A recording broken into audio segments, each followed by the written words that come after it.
How trauma writes your personality. Let's get into it. So, your deepest personality traits might not be traits at all. They might be adaptations, strategies as a child that you invented to survive, that as an adult is still running by default as if it's some fucking program.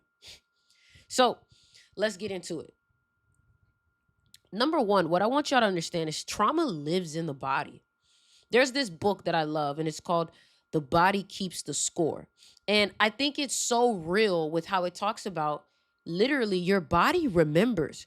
Your body remembers. Now, we're also going to talk a little bit about psychology as we always do, but let's get into it. So, there are a couple of things that I want to talk about.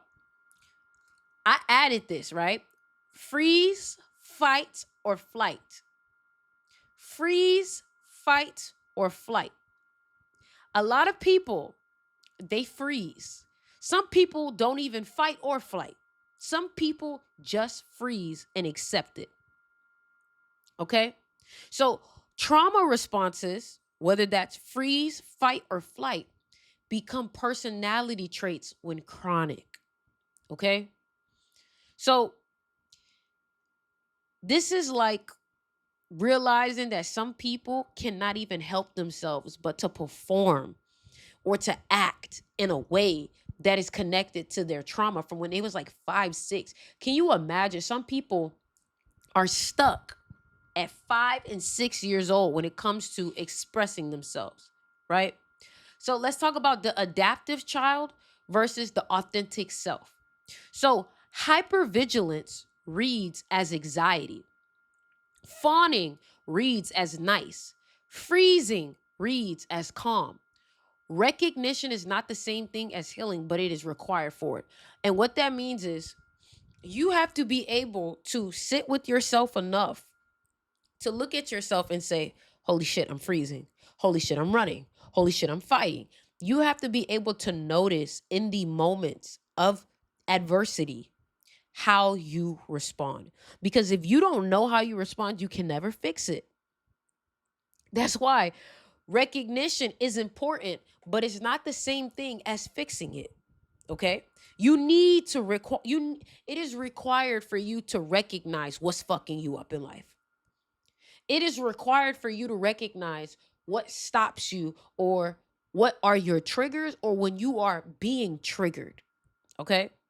So, what if that's just who I am is the most dangerous sentence you ever said? That's just how I am. That means that you're not trying to grow from that. That's just who you are. And we should accept that because you've accepted that. The only time I say that's just who I am is when I know I have a great trait and a lazy motherfucker don't like it. Why do you have to work so hard? That's just who I am, you know? And you have to ask yourself, what things do you actually say that to? That's just who I am. Ask yourself. Ask yourself. So let's get into it because I have my notes here. Um, and listen to it, right? This says how these patterns serve the child who created them. So a lot of y'all shut down because as a child, when you would talk to people about how you feel, you would get met with coldness or rudeness. And that's heartbreaking, truly. So what you do is you shut down as a kid, right? You have to ask yourself, where in life do I shut down? All because I'm afraid that I won't be heard. Shit is deep, bro. Shit is deep. So here's the stuck loop. When the threat is gone, but the response remains. And what I mean is, your parent is not here to cancel you out or say that what you say doesn't matter or gaslight you. So why are you still shutting down even though the threat is not there? Exactly. Why are you still shutting down even though the threat is not there? But what happens is you have to again become aware that you're acting like that. Because you have to ask yourself, what starts to change when you name it? When you figure out that this is what's fucking me up. Okay, I shut down when I do this. What has to change? And what starts to change? What starts to change? A lot of y'all are protecting yourselves from threats that are not even apparent. And I hate that for you because you're going to lose good people off of that. I've tried to love people who were like that. And I have to also look at myself and say, why the fuck did I try to love somebody through that? And of course, it's you just got a big heart. Yes, that's great. But where in me am I not loving myself that I'm willing to sacrifice myself for these people who are hurting me? These are my questions looking at this shit. Shit got me thinking, chat. Shit got me thinking. Trying to tell you, chat, get into it. All right? So, yeah, I'm just looking at all my notes. I've been using my new app, Sketchboard, for all my notes on my Android.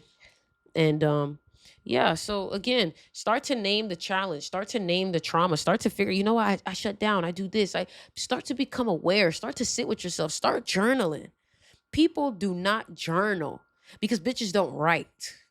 Bitch, type it in your notes. We got a note app right here. Type it. You get me? So that's just what I wanted to say, chat. So again, the question is how trauma writes your personality. And again, I'm gonna say this again. Your deepest personality traits might not be traits at all. They might be adaptations, strategies of a child invented to survive that an adult is still running by default.